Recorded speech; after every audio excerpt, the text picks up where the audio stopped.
guys, kali ini bukan cuma nonton, berkesempatan menghadiri gala premier Musuh Dalam Selimut. Langsung kita simak yuk preskonnya.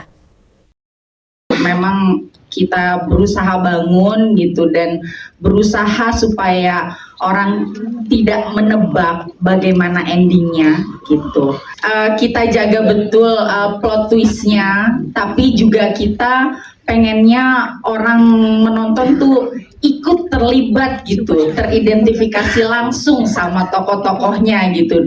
Dia merasa gitu menjadi si tokoh protagonis dalam film ini gitu, sehingga planting informasi yang kita selipkan, kita bangun perlahan pelan-pelan di setiap scene-nya, itu orang tuh ngerasa juga ikut terlibat di dalam ceritanya gitu. Kita sering banget nonton kan, ini aku coba menyuguhkan sesuatu tontonan di mana penontonnya juga ikut terlibat menyusun planting informasi yang ada di dalam cerita. Jadi penonton terlibat juga merangkai cerita di dalam imajinasi mereka. Yang pasti di samping cerita yang kuat, kita yakin banget kalau tidak ada jajaran cast yang kuat juga, ini tidak akan ter-achieve gitu semua yang kita mau. Alhamdulillahnya cerita Musuh Dalam Selimut didukung sama pemain-pemain muda yang luar biasa ini. Di sini mungkin bukan cuma aku aja yang melihat Yasmin Nepper, Arbani, Megan Domani, Fitria Rashidi, Cakra yang tidak pernah kita lihat di film mereka yang lain gitu, performance mereka yang beda, yang baru gitu. Dan ketika workshop pun kita sangat excited banget gitu mengulik background karakter di dalam di setiap karakter yang ada di dalam film ini, karena maksudnya ini bukan cuma cerita tentang cinta segitiga atau cerita tentang perselingkuhan biasa, tapi menurutku ini lebih dari itu. Ini membicarakan tentang manusia, tentang mental health, tentang bagaimana kenapa sih seseorang itu bisa terluka, ataupun kenapa orang itu bisa melukai seseorang, apa yang tidak selesai di masa lalunya, bagaimana ia tumbuh, kira-kira bagaimana mental ia tumbuh dari kecil, seperti apa, apakah kasih sayangnya cukup atau tidak, kenapa ia bisa sampai tega atau sadar ataupun tidak sadar melukai orang. Itu yang kita kulik banget, sehingga memang aku ngerasa setiap karakter ini menjadi sangat kuat gitu ketika kita menaruh lebih dalam gitu background kecil gitu yang kadang-kadang tidak terlihat di dalam skenario. Sebetulnya versi kita banyak banget ya. Kita tuh punya ending tuh banyak. Kita punya ending banyak sampai akhirnya kita ketemu, oke, ini kayaknya yang paling pas untuk semua karakter. Jadi kalau misalnya inspirasi banget, itu mungkin aku bisa colongan, toh kita semua udah nonton jadinya it's okay untuk spoiler. Inspirasi tokoh Suzy itu sebenarnya dari, kalau kita kelihatan di scene itu satu pertanyaan yang tolong jangan pernah ditanya ke perempuan manapun, kapan kamu hamil. Triggernya tuh sebenarnya di situ kan. Kita tuh nggak pernah tahu apa sih yang perempuan itu lagi alami. Ternyata efeknya bisa sesakit itu. Dan kalau misalnya bisa ada colongan, kenapa ya kok bisa ada tokoh kucing di sini gitu? Sebetulnya tuh representatif. Sorry. Oh iya, tapi jangan disebut. Iya, jangan disebarkan ya. Jangan disebarkan dulu. Tapi kenapa ada tokoh kucing? Itu tuh sebenarnya representing bayangan aku itu, gadis itu tuh seperti pet-pet yang korban dari breeder. Kalau misalnya pada ngikutin kan, kalau breeder itu mereka cari induk kucing yang merasa bibit bebet bagus, terus dia taruh di kandang, dia kirim pejantannya, ditunggu sampai hamil, habis itu anaknya diambil. Jadi tuh aku juga waktu pas lagi nulis si gadis yang kayak tadi tuh yang lagi kejar-kejaran segala macam tuh, kebayangnya tuh kayak, oh ini lah induk kucing yang harus memprotek anaknya kan biasanya dibawa tuh digondol kemana-mana kan. Perasaan Raffi yang menarik juga di sini kalau kita lihat tadi seperti tunjukin tuh game monopoli. Nah ini kita pengen tahu apa sih, ada filosofinya nggak sih monopoli gitu? Ya monopoli kan yang pertama kan itu dia kepemilikan ya gitu. Jadinya memang si Suzy itu mindsetnya ya ini semuanya tuh dia harus punya gitu. Jadi dia nggak biasa kehilangan. Sebenarnya karena dia tidak biasa kehilangan kan kita udah kasih lihat dia tuh dari background yang keluarga yang berpunya. Gitu. Iya, Pasti lumayan ya, lumayan kita punya banyak draft gitu sampai akhirnya yang ini yang kita dapat. Karena ini penuh dengan tantangan, terus cara cerita tuh juga fresh banget. Aku aja nggak bisa nebak gitu kenapa bisa terjadi seperti itu ceritanya.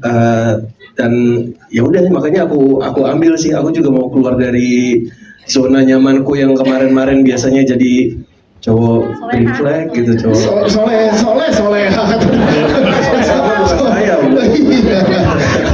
kayak gitu sih. Karena tadi dinamika emosi kan kenceng banget, turun banget tuh, Ban. Iya, jujur aku agak stres sih ini karena itu kayak aku nggak boleh terlihat padahal, tapi kalau dari dalamnya aku harus merasakan itu, tapi nggak boleh kelihatan di mata gitu. Yes. Ada perbedaan nggak untuk seorang Arbani nge-build chemistry bersama dengan Megan dan juga Yasmin? Nggak ada kesulitan juga karena sebelumnya aku juga pernah main sama Yasmin, aku pernah main sama Megan. Jadi pas disatuin lagi di sini udah enak aja gitu, udah ngalir. Yes, kalau boleh tahu dari kacamata ya Arbani melihat karakter Dika, apa sih arti cinta menurut seorang Dika di sini? Dika. Iya, Arbani melihat karakter Dika, silakan. Dia logikanya nggak dipakai aja. Untuk seorang Yasmin, silakan. Mungkin pertama-tama aku mau berterima kasih sama Bu Hadra. Ini kedua kalinya aku bekerja sama Bu Hadra, dan Bu Hadra itu dari awal dia ngasih tahu aku ceritanya sampai di set pun dia selalu menjelaskan segala hal dari hati. Dan entah kenapa karena mungkin dari hati itu nyampe ke aku gitu rasanya. Terus yang kedua, aku suka banget sebuah cerita yang mungkin bukan biopic gitu, bukan biografi. Jadi aku bisa berimajinasi, aku mau mengimplementasikan karakternya seperti apa. Jadi aku bisa ngulik sendiri bareng ibu sutradara, bareng cast-cast yang lain. Enaknya karakter gadis ini mau dibawa kemana. And then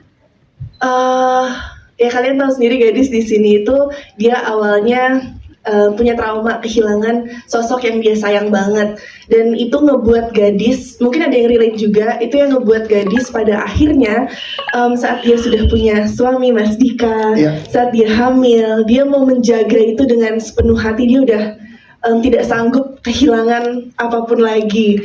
Jadi saat ada sebuah hal yang terjadi yang bikin relationship dia nggak secure, dia tuh awalnya denial dulu, nggak terima bahwa ini tuh nyata.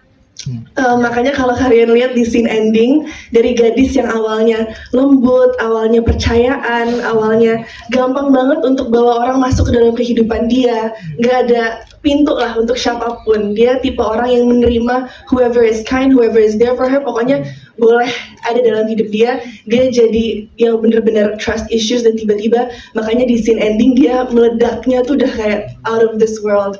Yang kita pengen tahu juga, karena kalau kita lihat di sosial media kan Bu Hadra menuntut untuk detail-detail kecil ke kamu kan, kayak tutupan jari, terus juga tatapan-tatapan secara close up dan lain-lain. Nah itu gimana challenge untuk Yasmin, boleh ceritakan nggak? Yes, jadi dalam proses syuting ada gestur-gestur kecil, micro expression yang Bu Hadra gali dari aku. Itu sempat ada spoilernya dikit ya di Instagram, klip yang udah keluar gitu. Bu Hadra ngedirect langsung masuk ke set, langsung ngebantuin kita. Dan aku sukanya Bu Hadra, jadi gimana ya, kadang sebagai aktor itu take pertama kita bisa nih 100%, tapi take kedua karena udah keulang kita mungkin 90%. Entar take ketiga emosinya udah nggak stabil karena udah capek ya. Jadi staminanya udah berkurang, dan Bu Hadra itu tahu cara kayak menyeimbanginya kembali, dan dia juga tahu dari mata aku titik-titik di mana aku kayak bisa tiba-tiba kehilangan emosi, and I'm trying to fake it to make it, sama yang emang genuine dari hati.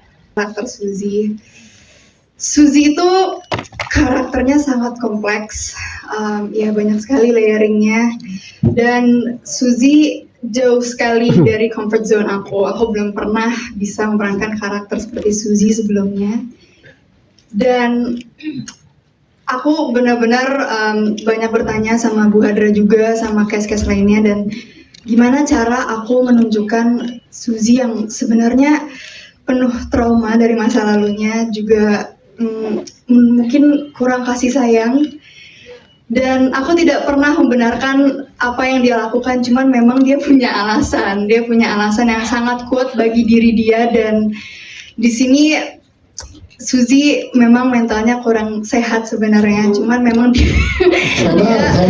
dia ingin memberi yang terbaik buat diri dia, dan dia akan menghalalkan segala cara untuk mendapatkan itu, gitu sih. Oke, berarti kalau dari Megan ya, seperti tadi saya tanya ke Fani melihat Tika, kalau Megan melihat Suzy, arti cinta untuk Suzy itu apa sih sebenarnya? Arti cinta untuk Suzy. Waduh. Makanya berebut. Arti cinta untuk Suzy Harus dimiliki. kayaknya kalau buat Suzy itu love tuh udah blind sih. Yes. Udah blind buat dia. Jadi dia yang tadi aku bilang akan menghalalkan segala cara karena dia ingin mendapatkan kasih sayang itu. Terus pertama kali di calling sama Bu Hadra, aku mau Cimit yang main karakter kita. Terus aku baca sinopsisnya, terus aku cuma bilang, Bu yakin kamu masih bisa gitu kan? Oh ya udah, karena sebelumnya kan biasanya saya komedi ya. Sekarang saya merambah putar balik gitu kan, akhirnya ngambil ke yang serius drama. Ternyata bisa, dan ternyata gimana sih karakter kita ini buat aku implementasikan di dalam film gitu kan. Mungkin karena aku punya banyak teman-teman kali ya seperti Gita. Jadi aku kayak banyak teman seperti kita ya. Maksudnya kan kelas gitu maksudnya. Gampang senyum sih ya, karena aku tuh banyak banget. Dan kadang tuh begini. Jadi aku kayak tinggal ya udah aku mainin aja. Tinggal ambil dari teman yang ini ininya, teman yang ini ininya gitu ya. Dan kebetulan memang Temennya insecure. Iya. bener loh gitu kan. Terus aku langsung cuman ya aku ingat dari Bu Hadra pas ketika workshop ataupun reading tuh, aku selalu nanya, Bu maunya dibawa kemana nih karakter kita. Ternyata Bu Hadra, aku nggak mau karakter kita itu abu-abu. Jadi jelas kayak gimana kayak gitu kan. Oh ya udah, ya di saat diimplementasikan saat syuting dan terjadinya film ini, jujur nggak expect ternyata wow kita Segitu ya. Ya, selamat sore semuanya. Ya, mungkin sama kayak kas yang lain, kita semua pasti sangat berterima kasih sama Bu Hadra dan Adeni sama Mbak Cassandra karena dari guide mereka, dari tulisan yang dibuat itu pasti sangat membantu kita untuk jadi landasan untuk kita mengeksplorasi semuanya gitu. Mungkin kalau dari karakterku sebagai Indarto, kayaknya lumayan banyak orang di dunia ini yang kadang ketika dia sudah kepepet dan dia tidak punya solusi lain, ada orang yang memberikan sesuatu yang mungkin akan membantu dia akan ambil itu tanpa dia memikirkan bahwa apa yang dia lakukan mungkin akan punya efek negatif untuk orang lain. Mungkin dari situ, karena ya mungkin di lingkungan kerja ada aja kali ya yang sikut inilah biar gue gini gitu, terus ya gitu kan. Itu mungkin hal yang ya udah bukan tabu lagi lah gitu. Emang iya teman-teman. Iya jadi banget di sana. Iya, karena kan maksudnya walaupun tidak diceritakan secara backstory-nya, tapi yang aku tangkap adalah mungkin si Indarto ini punya satu atau dua alasan kenapa dia melakukan seperti itu gitu. Membicarakan filmnya kan maksudnya sesuatu yang kita kejar seperti apapun, bagaimanapun caranya, kalau memang itu bukan milik kita, nggak akan menjadi milik kita. Tapi kalau sesuatu yang memang ditakdirkan milik kita, ya pasti nggak akan ngelewatin kita. Nah dari quotes itu kita merasa lagu Teramini dari Gea mewakili keseluruhan cerita gitu, bahwa ya pada akhirnya kita mengaminkan apapun yang terjadi di hidup kita gitu. Jadi kayak dari keseluruhan cerita, menurut kita lagu itu lagu yang paling pas buat menjadi penutup cerita. Oke. Terus Kita khususkan kepada Mas Andika. nah itu makanya. Sebagai malaikat, ya. Ingat ya, malaikat tuh ada sebelah kanan, ada sebelah kiri. Yang mana? Jadi malaikat sesuai interpretasi masing-masing. Itu. Ya, pokoknya Mas Andika tuh malaikat banget bagi perempuan-perempuan ini. Lagian sih nggak gitu juga ya. Lebih ke kayak oh ternyata bisa main karakter yang seperti ini gitu. Karena sebelum di peran Andika ini kan aku nggak pernah dapet ya. Jadi aku nggak pernah tahu gitu bahwa diriku tuh bisa apa enggak. Untungnya ini kan di direct juga sama Bu Hadra. Aku udah beberapa kali sama Bu Hadra dan Bu Hadra udah percayain ini. Berarti aku harus nggak mengecewakan Bu Hadra gitu. Dan untungnya di sini juga bermainnya bersama teman-teman yang sangat baik-baik sekali. Jadi aman gitu mainnya. Ya aku juga kepo sih. Aku belum nonton juga.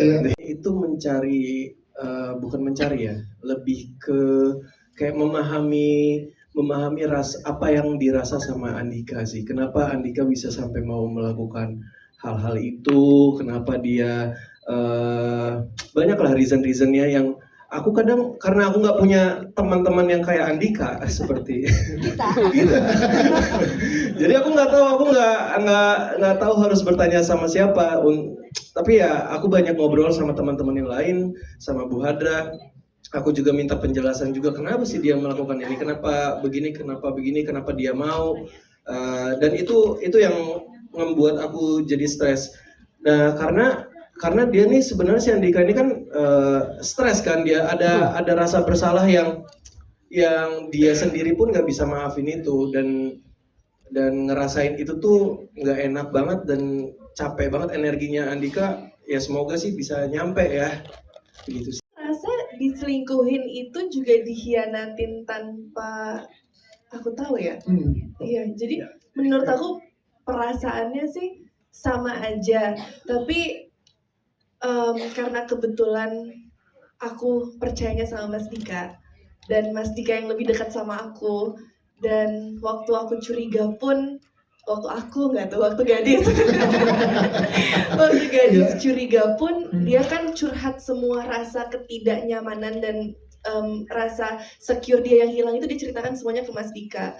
Dan Mas Dika bohong lagi, jadi menurut aku lebih sakit Mas Dika karena Mas Dikanya lebih dekat gitu.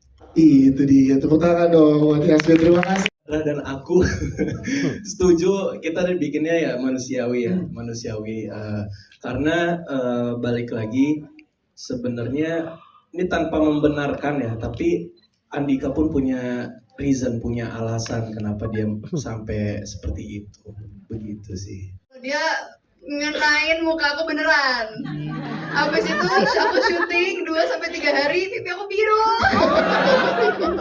Sampai bengkak, sampai harus berhenti dulu sebentar karena emang bener-bener langsung biru gitu. Tapi aku senang juga di satu sisi, artinya memang Yasmin bener-bener in karakter banget gitu. Itu dua-duanya luar biasa kali. Film Musuh Dalam Selimut bisa diterima sama banyak kalangan, bisa menjadi tontonan yang berbeda di awal tahun 2026. Semoga memberikan warna yang baru di perfilman Indonesia, dan semoga perfilman Indonesia semakin maju, semakin bervariasi dan semakin berkembang. Terima